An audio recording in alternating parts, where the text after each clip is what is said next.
আমার স্বামীর মৃত্যু বোধহয় 2-3 বছর পর থেকে আমার শরীরে নানা রকম অসুস্থতা শুরু হয়ে যায়। তার আগে পর্যন্ত কিন্তু আমার অসুস্থতা বলতে শরীরে খুব কমই ছিল, ওনার ছিল।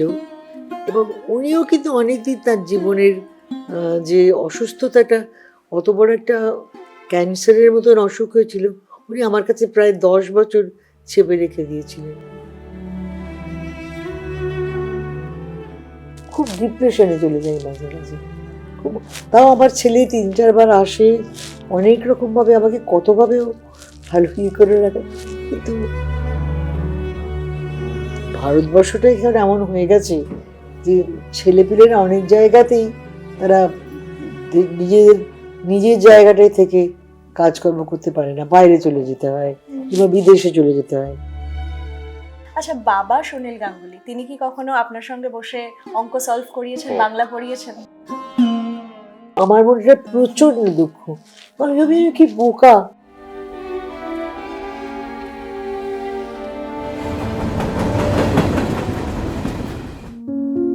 1952 সালের 29শে মার্চ সংখ্যার দেশপত্রিকা, সেখানেই প্রথম প্রকাশিত হয় সুনীল গঙ্গোপাধ্যায়ের কবিতা।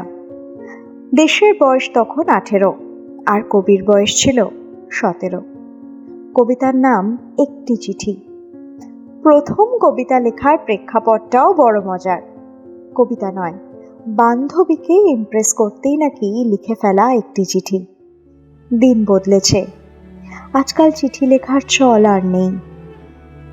আমি এখন যেখানে দাঁড়িয়ে আছি ম্যান্ডিভিলা গার্ডেন্সের 9 তলার ফ্ল্যাট, সুনীল গঙ্গোপাধ্যায়ের বাড়ি। ওই তো একটু ডান দিকে গিয়ে 4 পা হাঁটলেই একটা টেবিল। হ্যাঁ, বিকেলের হালকা রোদ যেখানে খোঁজ নিতে আসে রোজ, ওইখানটাই সুনীলদা এক মনে বসে লিখছেন। শুধু কবিতার জন্য এই জন্ম, শুধু কবিতার জন্য কিছু খেলা, শুধু কবিতার জন্য একা হিম সন্ধেবেলা ভুবন পেরিয়ে আসা। তো বাবা এখানেই বসে লিখতেন। আচ্ছা। আর আমার মনে হয় বাবার এটা ভালো লাগতো, কারণ মানে এখানে এখন পর্দাটা টানা, কিন্তু এটা খুললে সুন্দর একটা মানে View কলকাতার আছে, ভিউ আছে, হ্যাঁ। সেইটাই ভালো লাগতেন। আচ্ছা। তো এখানেই বাবা লিখতেন। এর আগে আমি যখন ছোট ছিলাম তখন অবশ্য বাবা মানে বাবার ঘরেই আর কি লিখতেন, কিন্তু Okay. আমার মনে হয় গত অন্তত মানে 30 বছর বাবা এখানটাই বসে লিখতেন।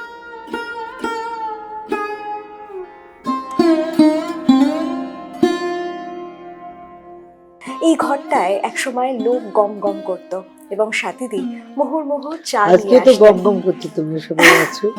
নিশ্চয়ই। এবং আজও সাথীদি যেটা বলছেন যে আমরা আসার পর তার আবার এই ফিলটা হচ্ছে। এই সমস্ত গল্পই আজকে করব, সেই সমস্ত দিনের কথা আজকে শুনবো। সাথীদি, আড্ডা স্টেশনে অনেক অনেক স্বাগত।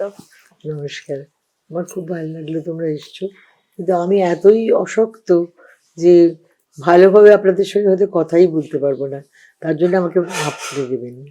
না না, আপনি যে অসুস্থতার মধ্যেও আমাদের সময় দিয়েছেন এটাই অনেক। এবং আপনার সাথে তো গল্প বলতে এত রকম প্রশ্ন রয়েছে মাথায়, সেটা তো অতটা আমি জিজ্ঞাসা করতেও পারবো কিনা বুঝতে পারছি না। তবে প্রথমেই যেটা জানতে চাইবো সেটা হচ্ছে যে একজন কবি সাহিত্যিকের সঙ্গে দাম্পত্য জীবন কাটানো এতগুলো বছর, তো রোমাঞ্চকর, কতটা কঠিন, আপনি কি বলবেন? হ্যাঁ নিশ্চয়ই, এটা ঠিকই। অন্যান্য সাধারণ মানে যে দাম্পত্য জীবন যেগুলো ঘটে তাদের চেয়ে আমাদেরটা অনেকটা অন্যরকম হবে। কারণ সত্যিই তো একজন লেখকের মানে ইয়ে, যেমন যারাই একটুখানি কোনো কোনো জীবনের কোনো ক্ষেত্রে দাঁড়িয়েছেন তাদের তো কিছুটা অন্যরকম বাড়ির মতন, মানে যেটা গতানুগতিক যে আমাদের দাম্পত্য জীবন তার চেয়ে একটু আলাদা হয়। তবে ভীষণ ব্যস্ততা, আর তারপরে সবসময় ব্যস্ত, প্রায় এখানে বেড়াতে যাচ্ছি সেখানে ঘুরতে যাচ্ছি, নানা রকম নানা রকম অনুষ্ঠান। এবং সেই জন্যই বোধহয় তিনি লিখেছিলেন পায়ের তলায় সর্ষে।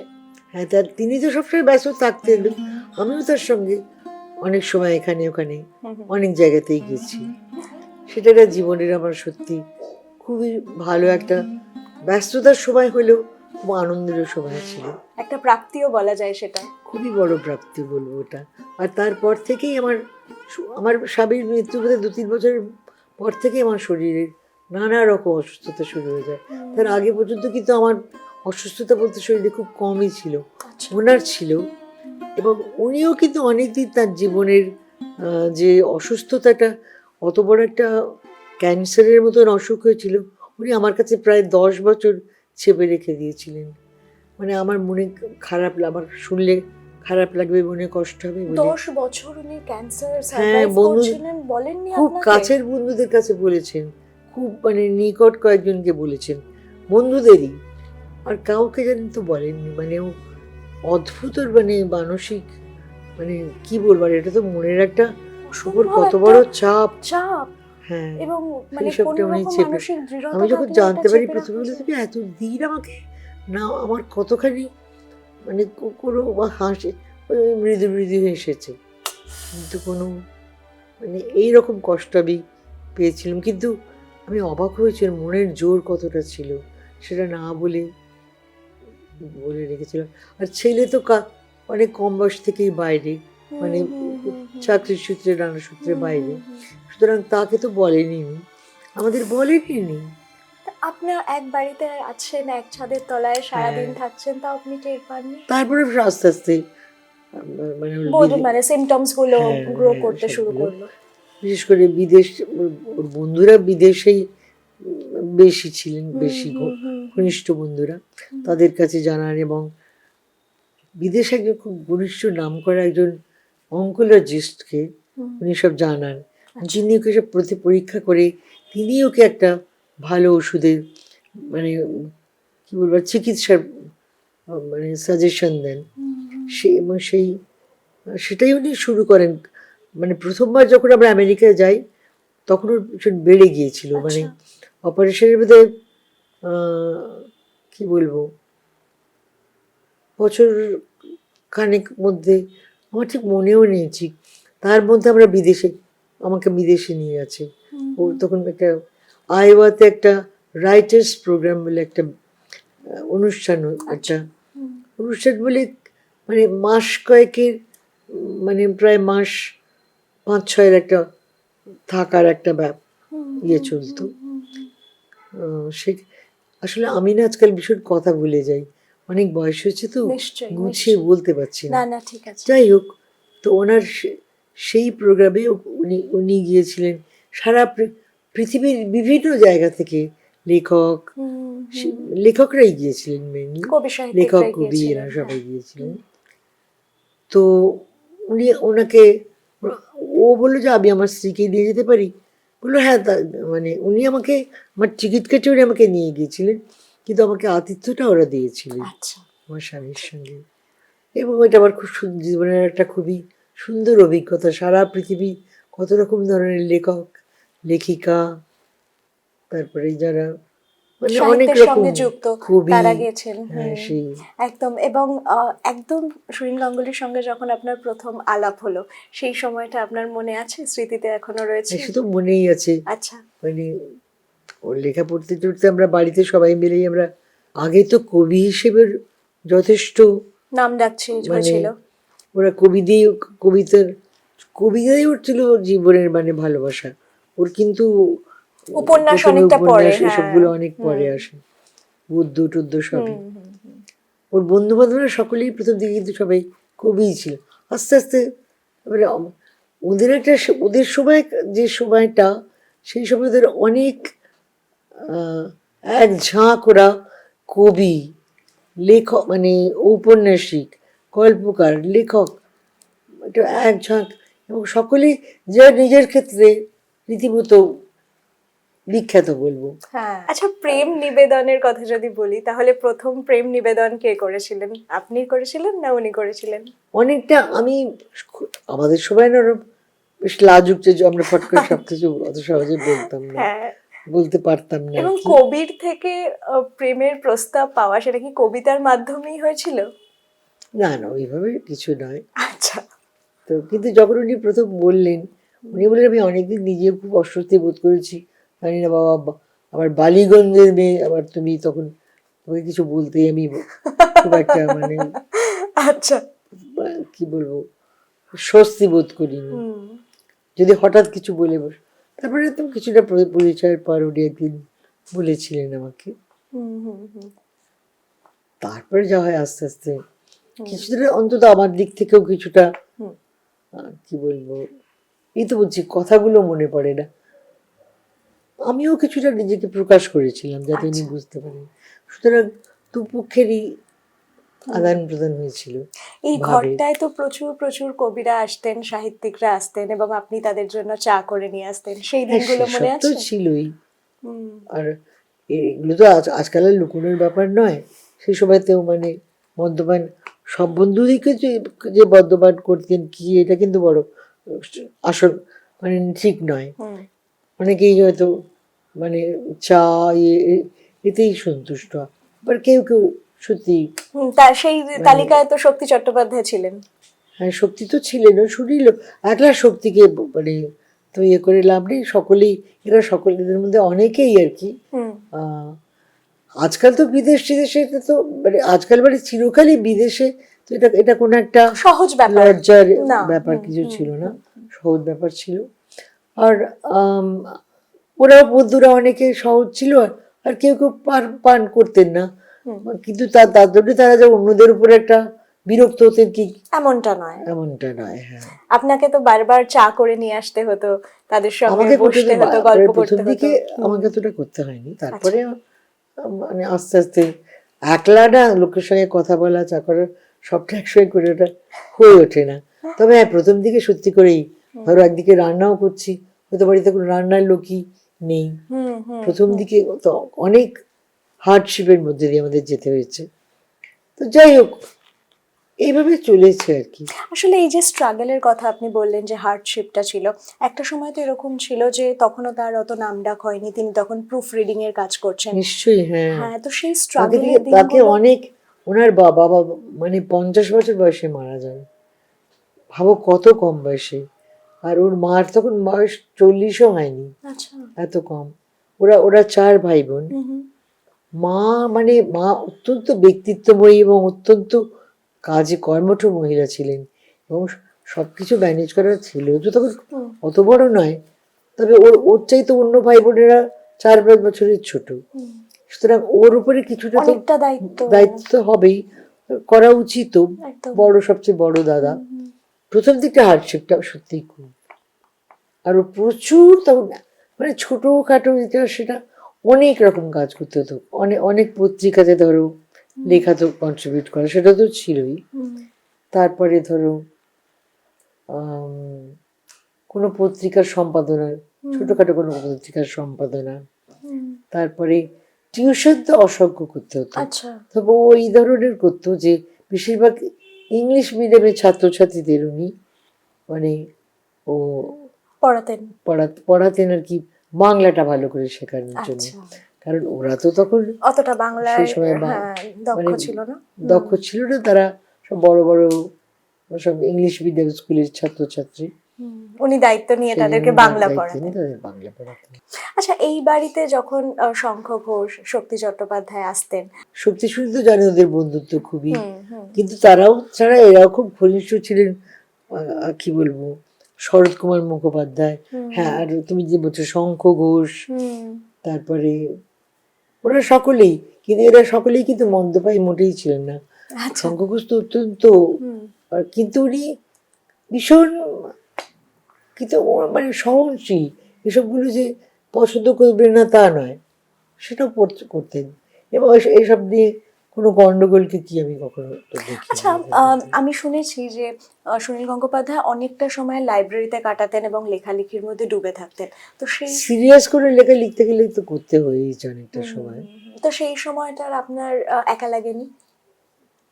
না গো, একটা সময় তো মানুষ দেখো যে কোনো বাড়ির থেকেই তো চাকরি করবার জন্যে, সেই সময় অত বেশি চাকরি করার ধরনটা, এখন তো সব মেয়েরাই বাড়ি থেকেও বসে থাকেন না, সকলেই। আমার মধ্যেও কিন্তু আমাদের বাড়িতে আমি একমাত্র মানে তো কখনো সেভাবে 2-3 বার করেছি, কিন্তু আবার ছেড়ে দিতে বাধ্য হয়েছি, কারণ বাড়িতে এত ভিড়ের ব্যাপার ছিল।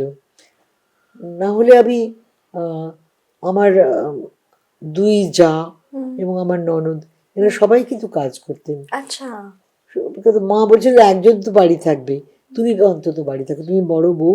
আমি তখন সেই জন্য প্রথম আমি চাকরি টাকরি যে অল্প স্বল্প যেটুকু করেছি সেটুকু ছাড়া কিন্তু আমি পরের দিকে আমি কাজ ছেড়ে দিতে বাধ্য হই, আচ্ছা, কারণ সংসারের চাপে সংসারের সবটা ব্যাপার কষ্ট সামনে হয়েছিল তখন, করার। কষ্ট হয়েছিল একটু? মাঝে মাঝে অসুবিধার মধ্যে পড়তে তো হতোই, কিন্তু আমি যে জীবন বেছে নিয়েছি এই ধরনের জীবন, তাতে আবার এইটাই ওগুলো মেনেও নিতে হয়েছে। মেনে নিতে বাধ্য হয়েছেন? বাধ্য হয়েছে, আমি খুব আবার দুঃখিত দুঃখ হইনি, হয়নি? ভালো খুশি মনে করেছি সেসব কাজ।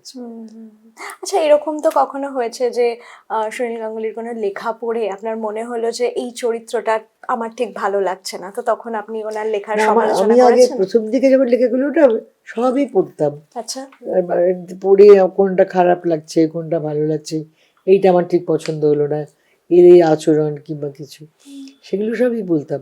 এবার আস্তে আস্তে কিন্তু পরে না ওই লেখাগুলোর পড়বার আগে পড়ে নেবার চান্স ছিল না, কারণ আস্তে আস্তে ছাপার প্রকাশকের চাপ। ধরন টরন এইসবগুলো অনেক বদলে গেল। হুম। সেই জন্যেই সময় কম পাওয়া যেত। সবাই মানে ওর লেখার সঙ্গে সঙ্গে সেদিনই হয়তো লেখাটা পাঠিয়ে যাবে, প্রেসে যাবে, আর লিখেই পাঠিয়ে দিতে হচ্ছে, প্রকাশকের চাপ। আমি আর আগে পড়ে নিতে পারিনি অনেক সময়। তো আপনি যে সমালোচনা করতেন, তো আপনার সঙ্গে বসে আলোচনা করে কোনো চরিত্র নির্মাণ করতেন, এরকম হয়েছে? আমাকে একদম চরিত্র নির্মাণ এতদূর না হলেও অনেক সময় কখনো সখনো ও বলতো না এটা আমি একদম তোমার সঙ্গে এগ্রি করছি না কিংবা কিছু, আবার কখনো বলতো হ্যাঁ ঠিক বলেছো, মানে কিছুটা মানে কখনো যে আমার মতামত একেবারেই ফেলে দিয়েছে তা নয়, আবার সবসময় কি আসে নেবে, লেখক তো তার নিজের মতো করেই বেশিটা লিখবে, আর আমি বেশি মতামত অত কিছু বলতাম না। আচ্ছা, অবশ্য আমাকে বলতো বড্ড বেশি তুমি কঠোর সমালোচক। তাই বলতেন? আচ্ছা, তো আপনার ওনার লেখা কোনটা সব থেকে বেশি ভালো লাগে? কোন উপন্যাস, কোন কবিতা? তখনও বিবাহ হয়নি, তার আগে ওর প্রথম যে দেশে পুজো সংখ্যায় ওর লেখাটা একটা উপন্যাস বেড়ে, সাগরমায় ঘোষ দেশের সম্পাদক, উনিকে বলে, ওরা তখন নতুন উঠে আসছে লেখকরা, উনি বলে তোমাকে গদ্য লিখতে হবে। তখন সাগরদা, আমি তো গদ্য কখনো লিখিনি, চিরকাল কবিতা এইসব লিখতে, সেটা লিখতেই ভালোবাসি, আমি গদ্য লেখক ঠিক হবে না। আমরা সাগরদা বলছে দেখো এটা আমি তোমাকে বলছি, তোমাকে করতে হবে। তোর প্রথম বেরোয় আমি আমার কবিতার এই পুবলুর প্রথম মনে আছে না, বাবার প্রথম বইটা আত্মপ্রকাশ।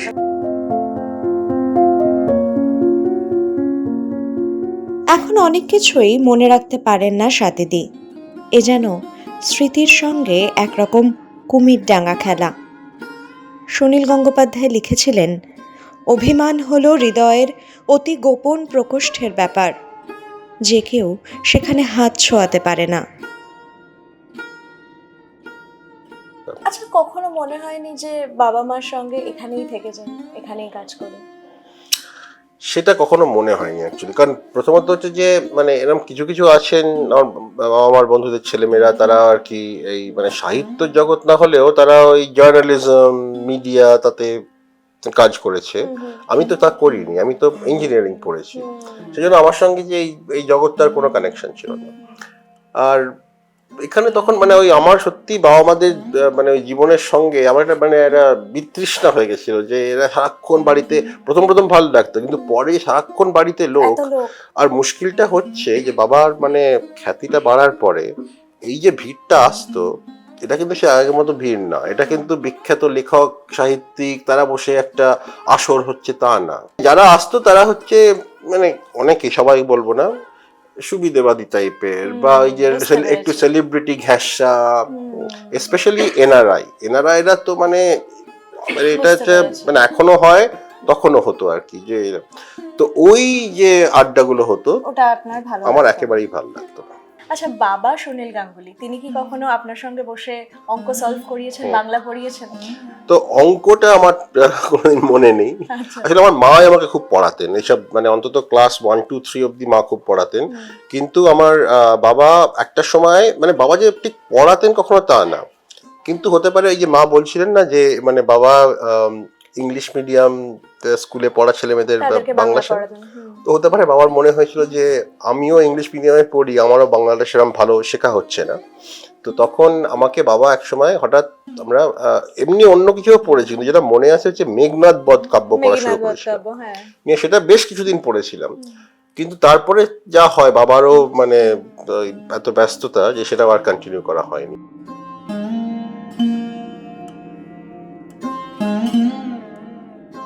আপনাকে একটা ছবি দেখাবো, এই ছবিটার কথা মনে আছে?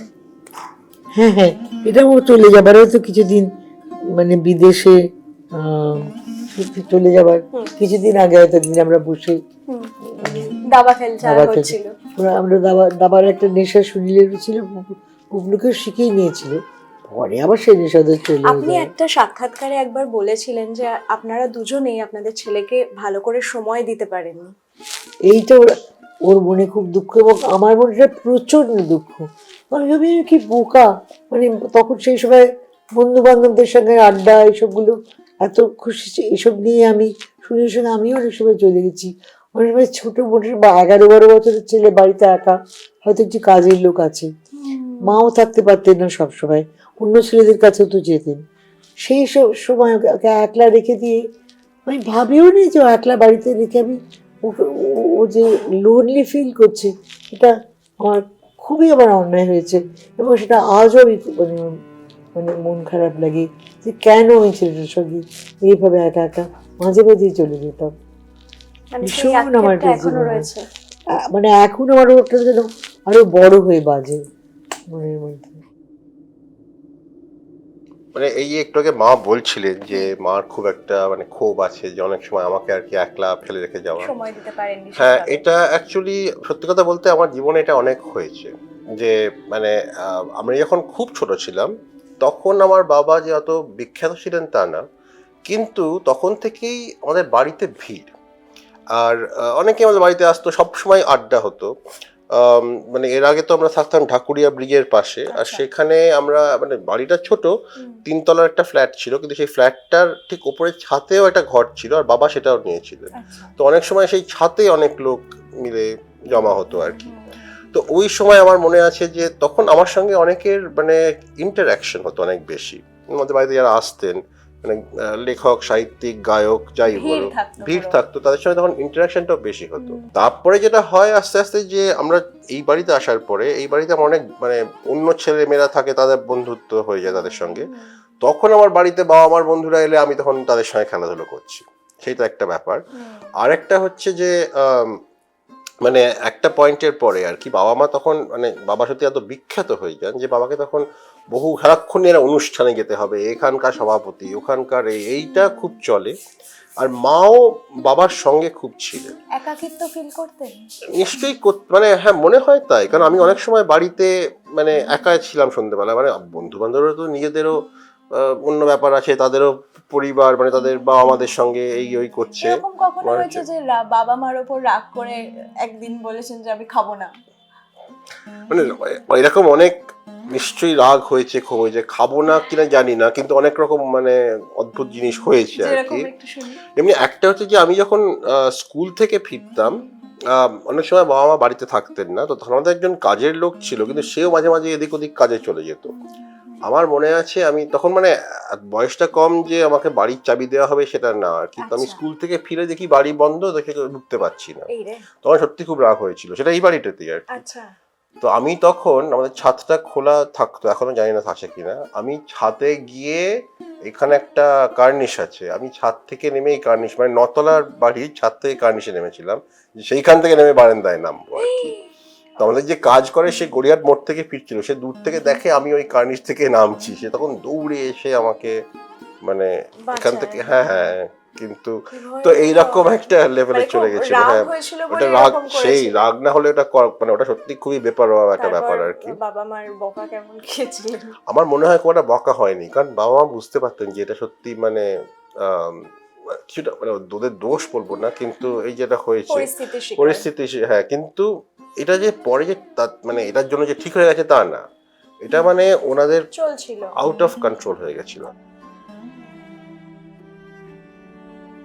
সুনীল গঙ্গোপাধ্যায় তখন শুধু একজন লেখক নন, তিনি এক নাম, এক প্রতিষ্ঠান, যার খ্যাতির আলো ছড়িয়ে পড়েছিল দেশে বিদেশে। সেই উজ্জ্বলতার আড়ালেই ধীরে ধীরে হারিয়ে যাচ্ছিল তাদের একমাত্র সন্তান সৌভিকের শৈশব। ভালোবাসা ছিল, কিন্তু সময় ছিল না। আদর ছিল, কিন্তু উপস্থিতি ছিল না। বাবা মার আলোয় থেকেও এক শিশু শিখে নিচ্ছিল কিভাবে নীরবে অন্ধকারে বড় হতে হয়। আচ্ছা, আপনাদের বিয়ের দিনটা আপনার মনে আছে? সে তো ধরো সবাইকারই মনে থাকে প্রথম দিন। এবং আমার বিয়ের সময় যে আমার স্বামী ছিলেন কিছুটা ওরা নিম্ন মধ্যবিত্ত, সেটা নিয়ে কোনোদিন শুনি, সেটা নিয়ে কোনো লুকোছাপা করেনি, পরিষ্কার বলেছে। ওই দিনটা মনে পড়লে আপনার চোখে কোন কোন ছবিগুলো ভেসে ওঠে? লাল বেনারসি? ঠিক তাই, যা যা হয়, লাল বেচে জুঁই ফুলের মালা, কতই ফেব্রুয়ারি জানুয়ারি, মানে আমার না আজকাল হয়েছে কি, না না, মনে না মানে থাকাটাই অনেকে, স্বাভাবিক। হ্যাঁ, নিবেনসে ধরনের একটা অসুখ আছে, সেটা আমার হয়নি, কিন্তু আমার খালি ওই ডেট গুলো মনে থাকে না। মনে হয় ভীষণ ভুল হয়ে যায়, ডেট, কথা, সময়, এগুলো একটু কোনো বলিয়ে। কিছুই আর মনে নেই। আচ্ছা, একটা জিনিস জানতে চাই। এগুলো আজকাল আমি বলতে চাই না। না না, ঠিক আছে। দু চারটে বইয়ে এখানে ওখানে লিখেছি, তার থেকেই পেয়ে যাবে। হ্যাঁ হ্যাঁ, আপনি বেশ কিছু জায়গায় লিখেছেন। একটা জিনিস জানতে চাইবো যে সাংসারিক ভাবে তিনি কিরকম ছিলেন? একদিকে তো তিনি সাহিত্যিক, সাংসারিক জীবনে তিনি কি বাজার করতে যেতেন, রান্না হ্যাঁ, করতেন? রান্না রান্না উনি কিছুদিন বিদেশে বছরখানেক উনি একা ছিলেন। সেই সময় তো আমেরিকা এসব জায়গাতে জানিয়েছি, মানে সবাই রান্না করতে হয় সবাইকে, ওখানে কাজের লোক সেইভাবে রান্নার লোকটা এরকম তো পাওয়া যায় না। ও চেষ্টা চরিত্র করে, মানে হয়তো মাকে লিখে জিজ্ঞেস করলো কিরম ভাবে করে রান্না, এরকম। তারপরে বিদেশে দুজন বান্ধবীও সব দুটো গেছে, তারাও হয়তো হেল্প করেছিল। একটি ফরাসি মেয়ের সঙ্গে খুবই বন্ধুত্ব হয়, সেই মেয়েটিও অনেক সময় সাহায্য করেছে। আচ্ছা, আমি তোকে এটা পরে ঠাট্টা করে বলছিলাম, কেন ওই মেয়েটিকে, মেয়েটি ভীষণ ভালো মেয়ে ছিল, অন্যদের কাছেও পরে শুনেছি, যারা এই প্রোগ্রামে পরে গেছেন টেছেন। যদি কারোর কোনো কারণে ওরা, মানে ওরা ঠিকই করেছিল, শুনে বুঝে আমি ঠিকই করেছিলাম। একটা সাধারণ একটা মধ্যবিত্ত ঘরের ছেলে, আমি গিয়ে বিদেশে মেমসার টিমসে বিয়ে করবো না। তো মেয়েটির সঙ্গে বন্ধুত্ব হয়েছিল ভালোই, কিন্তু ওদের মধ্যে ঠিকই ছিল, মেয়েটি বলেছিল যে আমি নিতে চাই না, সেজন্য এরা বিয়ে করেনি, কিন্তু কিন্তু বন্ধুত্ব ভালোই হয়েছিল। বন্ধুত্বর কথা বলছেন, প্রেমও ছিল কি সেটাও? হ্যাঁ, প্রেমও হয়েছিল কিছুটা। আচ্ছা আচ্ছা, তো পরে সেটা শুনে আপনার কষ্ট হয়নি? আমি ওকে বলেছি যে বিয়ে করোনি কেন, এটাই আমার অবাক লাগছে। অনেকেই তো বিয়ে করে, বললো না আমি তখন এই কথা বলেছিল যে আমি বিদেশি মেয়ে বিয়ে করবো না। আমি ঠিকই করেছিলাম। ওকে আমার খুব, ও যখন মানে প্যারিস থেকে যখন ও ফেরবার সময় ওই আমেরিকা থেকে প্যারিস হয়ে তারপরে কলকাতা ফেরে আর কি। তো সেই সময় মানে যখন চলে আসছে, আমি মানে এয়ারপোর্টে যখন মানে বাই বাই করছে বলছি, তখন ওরা দুজনেই খুবই ইমোশনাল হয়ে পড়েছিল, বুঝতেই পারছো। কিন্তু ওরা ঠিকই তো করেছিল। তারপরে আর ওদের মধ্যে না, আমেরিকা যখন যায় তখন আর বেঁচে ছিল না, ওকে ও পায়নি কিন্তু পরে আর। বয়সের সঙ্গে রোজ মন কষাকষি সাথীদের, রোগবালাই আবার ভাব জমিয়েছে হতভাগা বয়সটার সঙ্গেই। দিব্যি চলছিল গল্প, বাদ সাধলো কাশি। 85 ছুঁই ছুঁই সাথীদি একটু জল খেলেন, মনে মনে হয়তো বলতে থাকলেন, একলা ঘরে শুয়ে রইলে কারো মুখ মনে পড়ে না, মনে পড়ে না, মনে পড়ে না, মনে পড়ে না, প্রতিশ্রুতি মনে পড়ে না, চোখের আলো মনে পড়ে না।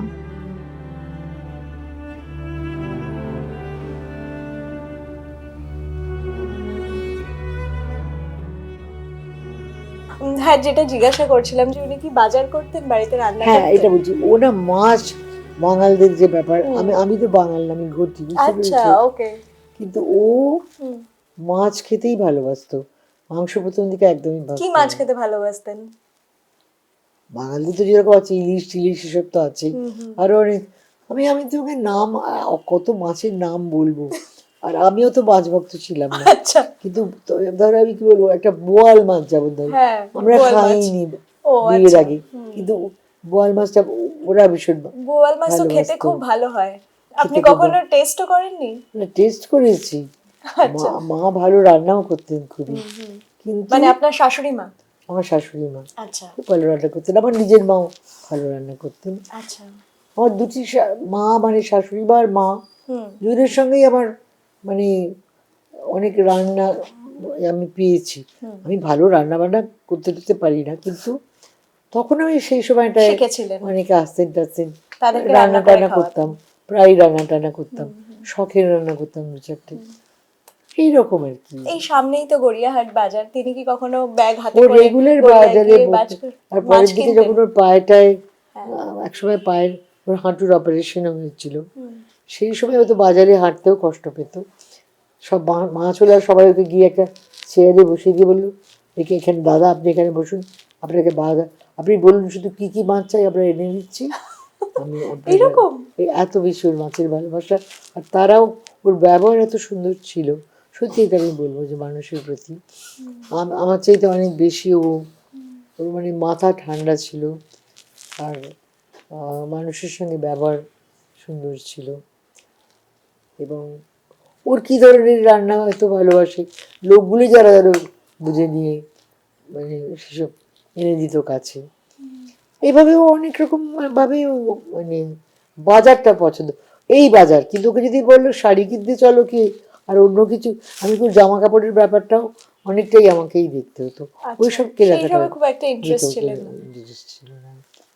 আপনারা তো প্রচুর জায়গায় ঘুরতে গেছেন, যখন ওর ঘুরতে ওর সঙ্গে গেছেন আমি অনেক সুযোগ পেয়েছি পৃথিবীর অন্যান্য জায়গায়, ভারতবর্ষ তো বটেই, আর আরও নানা জায়গায় ঘোরার সুযোগ পেয়েছি। সুনীল গাঙ্গুলির কোন গুণটা আপনাকে সব থেকে বেশি আকৃষ্ট করতো? তাহলে বলবো মানুষের প্রতি সহজ ব্যবহার এবং মানুষদের সহজভাবে নেওয়া। খুব বেশি রেগে যেতে আমি খুব কম দেখেছি, মানে খুব এখনো কখনো সময় হয়তো খুব রেগে গেল, হুম, কিন্তু চুপ করে যায় ও, যেত, আর সেটাও খুব প্রকাশ করতো না। আমরা কয়েকজন যারা আর কি ওর রাগটা চাপা থাকতো বেশি সময়, আর পুবলুকে না আমার ছেলেকে আমরা সবসময় বেশিরভাগ পাইনি। ও ছোটবেলায় তো স্কুলে সেটা তো পুরোটা পড়াশুনো করলো, মানে ফাইনাল পর্যন্ত, তারপরে তো নানা রকম পরীক্ষা দিয়ে ও পড়তে গিয়েছিল ইঞ্জিনিয়ারিং, তখন থেকে হস্টেলে, তারপরে হস্টেলটা হয়ে যাওয়ার পরে ওর বন্ধুরা বেশিরভাগই বিদেশে নানা রকম পরীক্ষা দিয়েছে, চান্স পেয়ে যায়, ও এক জায়গায় পেয়ে যায়। এটা তো একটা আক্ষেপের কথা বললেন, আর কোনো আক্ষেপ রয়েছে যেটা এখনো আপনাকে তাড়িয়ে বেড়ায়? আক্ষেপ হয়ে গেছে যে আমাদের ভারতবর্ষটা এখানে এমন হয়ে গেছে যে ছেলেপিলেরা অনেক জায়গাতেই তারা নিজের জায়গাটায় থেকে কাজকর্ম করতে পারে না, বাইরে চলে যেতে হয় কিংবা বিদেশে চলে যেতে হয়, এইভাবে এইরকম একটা একেবারে সেটা তো একটা দুঃখের জায়গায়। এটা আমার অনেক মা বাবারা বলবে এই কথা, আমি একলা নয়। আপনি এখন এই ফ্ল্যাটটায় তো মোটামুটি একাই থাকেন, একাই থাকতেই হয়, কারণ আমার ছেলে যে ধরনের মানে বেছে নিয়েছিল সে তো তার পছন্দসই কাজই বেছে নেবে, কিন্তু সেই কাজটা আমাদের দেশে সেরকম ভালো কাজ নেই, সুতরাং ও এবং ওর অনেক বন্ধুরাই বাবা মার সঙ্গে থাকতে পারলো না। আপনি খবর দেখেন, নিয়মিত কাগজ পড়েন? আগে না খুব পড়তাম, এই কিছুদিন হলো হঠাৎ কেন জানি আমার একটা ভীষণ একটা কোনো কিছু আর কিরকম আকর্ষণ নেই যেন, বয়সটাও হয়েছে আমার, সামনের বছরে আমার 85 বছর বয়স পূর্ণ হবে, ভেবে দেখো, তারপরে আমি কিরম যেন মানে ঠিক মানুষের সঙ্গে আমি একটুখানি হয়ে কি যেন ওটা মানে খুব ডিপ্রেশনে চলে যাই মাঝে মাঝে খুব। তাও আমার ছেলে 3-4 বার আসে, অনেক রকমভাবে আমাকে কতভাবেও ভালো করে রাখে, কিন্তু তাও ভীষণ মনটা মাঝে মাঝে বড্ডই খারাপ হয়ে যায়। কিভাবে সময় কাটে এখন? বইটই পড়ি, কিন্তু বললাম চোখটা চোখটার খারাপ, সমস্যা রয়েছে। কিন্তু তাও বই একটু পড়ি, ওই কাগজ পড়ি, গান শুনি, এসব করি। বেরোই টেরোই মানে, তারপর এই লাস্ট বছর দুই করে আমার ভীষণই শরীরটা খারাপ হয়ে গেছে, এখন আর পেরে উঠছি না। আপনার নিশ্চয়ই মনে আছে যে অন্তরা সাংস্কৃতিক যে চরিত্র, সেইটা মনে রয়েছে এখনো? সেটা না অনেক দিন বন্ধ হয়ে গেছে বন্ধ। অন্তরাটা। আমরা ছোটবেলায় যখন আমরা তখনও বিয়েও হয়নি আমার, আমরা সব লেখক টেখাতে ডেকে ডেকে মাঝে এবং মাঝে ওই রকম ডাকতাম। একটা সাংস্কৃতিক চক্র, সেটা এখন নিশ্চয়ই একটু একটু মিস করেন, যে ওই রকম যদি ভীষণ মিস কিছু করি। হয়। ওটার চাইতেও বিয়ের পরে আমাদের ছিল ভূত সন্ধ্যা বলে একটা, খুবই ওটা আমাদের একটা ক্লাব বলতে পারো। আচ্ছা। লেখক, শিল্পী, সাহিত্যিক, গায়ক গায়িকা, এরকম নানা রকম লোকেদের নিয়ে একটা ক্লাব। আমরা বছরে বছরে নাটক টাটক করতাম জানো, আচ্ছা। নিয়মিত।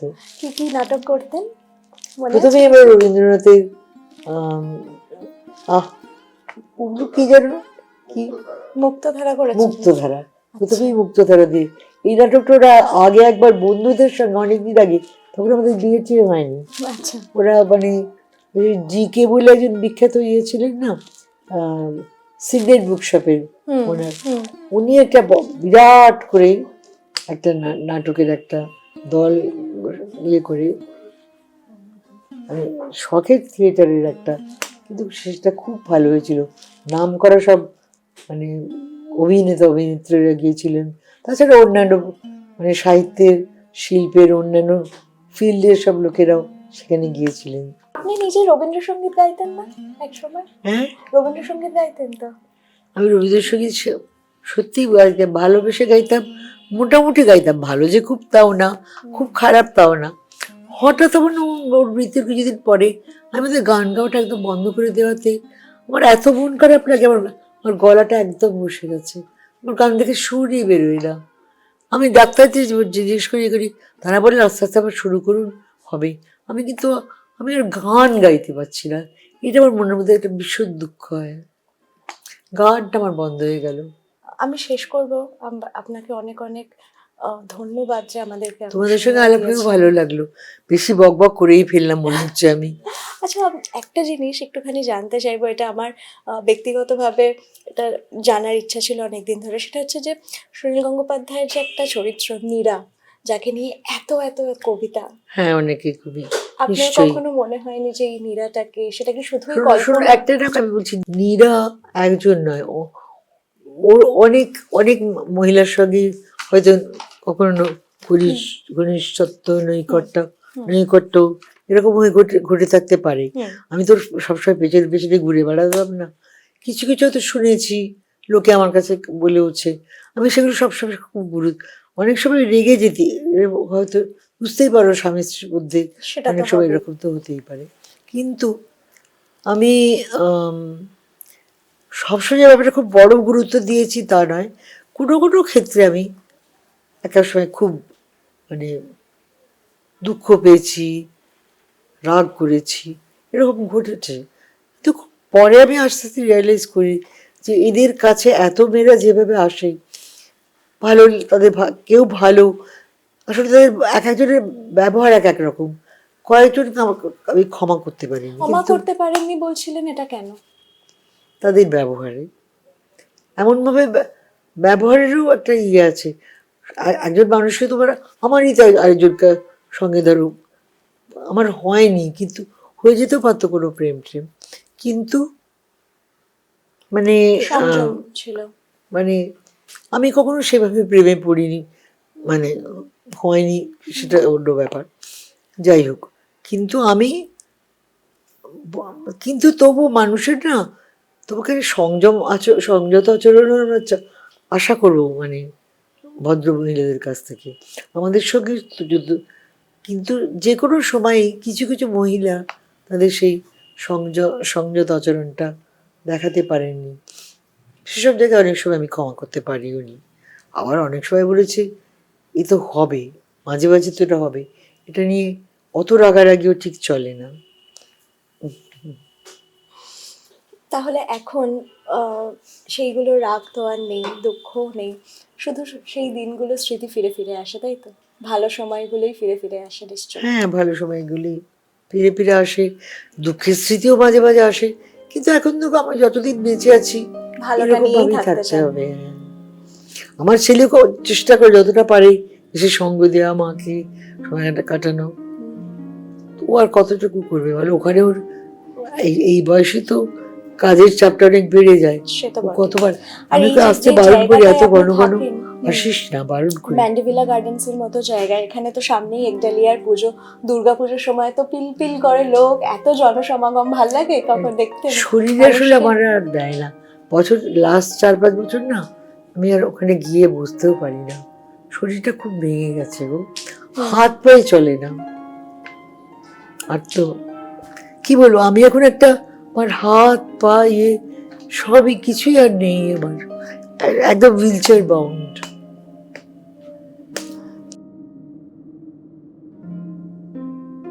ইন্টারভিউ প্রায় শেষ।